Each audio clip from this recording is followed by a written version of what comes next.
I can't tell if I'm too close or not, but we're just gonna talk about on why people think it's so hard to stay consistent with futures, or why it just is hard to stay consistent, and how to just think about it differently and how it will actually help you and help your trading and just to generate more payouts. So a lot of people out there I've seen people I teach, let's say you're trading with 50K, you'll get an account to 2,000 and you can request a payout at 2,000, say it's your 5th winning day. But you don't want to request it because let's say you're trading and each trade you risk 1%. So if you request a 1K payout, your account goes down to 1K and then drawdown goes to 0, so you only have 2 trades left technically. And you're thinking, that's not enough room for me. I want to keep building my buffer, keep going up, which isn't bad, but not if you're not super consistent. Because what I tell people is the money isn't yours unless it's in your pocket. So a lot of people out here, they're gonna be like, yeah, I just won 2K today, just won 3K, just won 700 across 5 accounts, 3,500. But what you guys don't realize is you didn't win anything. You won simulated money that grew this number on the screen that isn't yours until it's in your pocket. So what I always tell people is request that payout. So even if it's at 1,000 and you only have $1,000 left, who cares? That's $1,000 going into your pocket. If you're trading no activations, it's $100 an account. That's 10 more accounts right there, just off that one.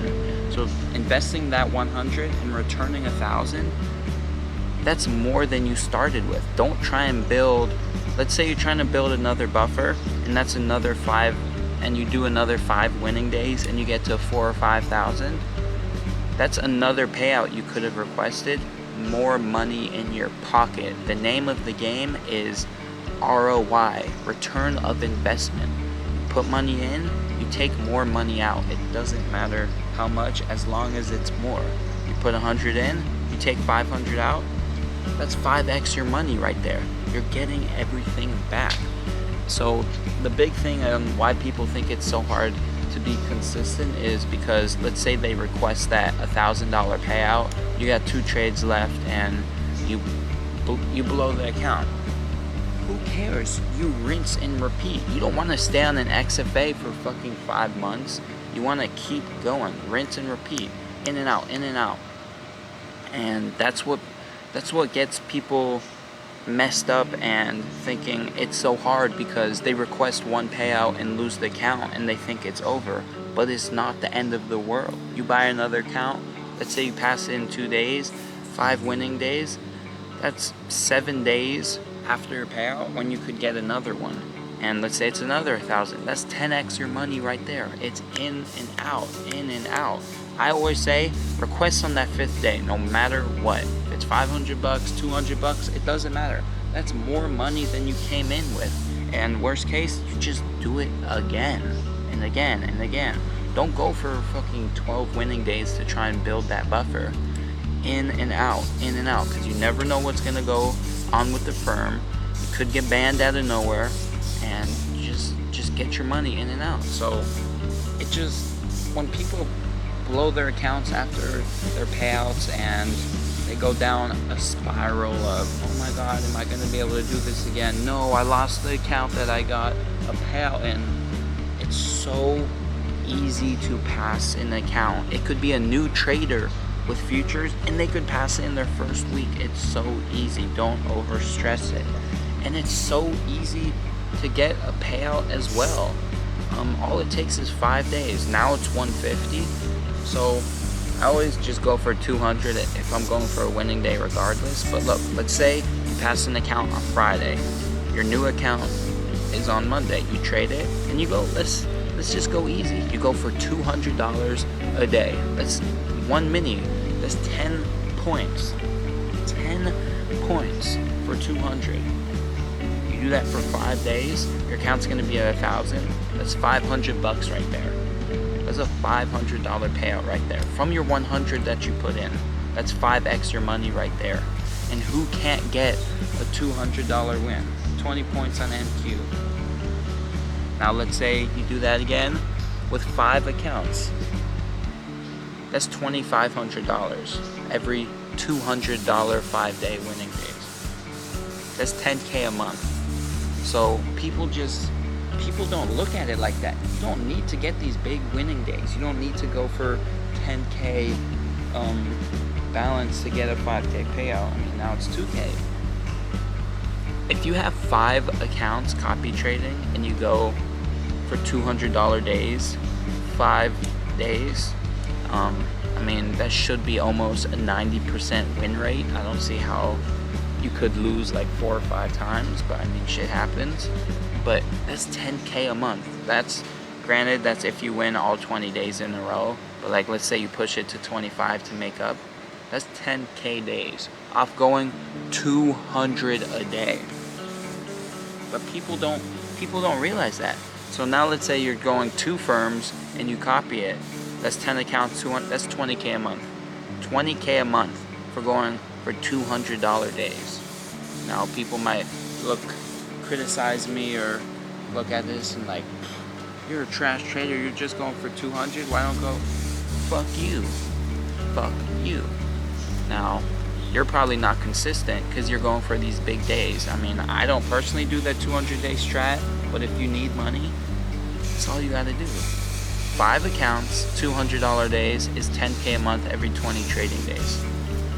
Now let's say you do 400. You risk 400, go for 400. The same strategy as before, you just up it. That's 20K a month. 20K a month. I'm going for $400 days if you copy it between 5 accounts. Now if you use 2 firms and you do 10 accounts, that's 40K a month. 40K a month. Just think about that. That's 40K a month. Going for $400. That's not even 1%. But you guys are just trying to rush it. You're trying to get these big days, and that's why it's so hard to stay consistent, because you're looking on TikTok and Instagram and you're seeing these kids out there who are just godlike, and some of it, most of it's probably not real. You see them hitting 10K, 30K days, but it doesn't matter, because what they're doing is not what you're doing. You need to stay consistent with yourself. It doesn't matter what any other trader is doing but you. So, you know, I used to trade higher R, but now I focus on low R because that's what I'm most consistent with. That's what's putting money in my account, in my pocket. So say what you want. I'm getting payouts, you're not. I mean, maybe you are, but if you're watching this, you're more than likely not, and you know, that's okay. Everybody's different, but you know, again, you know, it's easier said than done, but it's easier done than, oh, I thought I was gonna say a bar there, but it's easier than you think. You know, like I said, just don't go for those big days. And let's say you hit 3K on Monday, well, just go for $200 days, take that money out, rinse and repeat. Don't go for 3K, 2K every single day, because more than likely you're gonna lose. You know, I see people don't trail their stop losses. So, you know, I see people get like 4K on Monday, they try and repeat it on Tuesday, and they hit break even, but like all of these trades that they've been in have been a profit. Just get the money, get out, rinse and repeat. That's all. ROI is the name of the game. I think that's about it. Don't want to make the video too long, but being consistent is harder in trading futures when you're on TikTok, you're on Instagram, and you're clouding your mind with all these things you see online, but that's not you.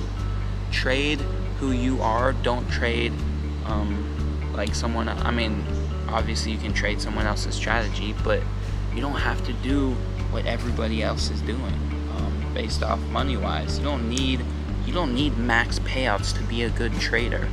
You don't need these 5-figure days, fucking going for 6 figures on your first month of trading to be a good trader. Being a good trader is being able to master your psychology and just being consistent. Now, that's one thing I need a lot of you guys to understand.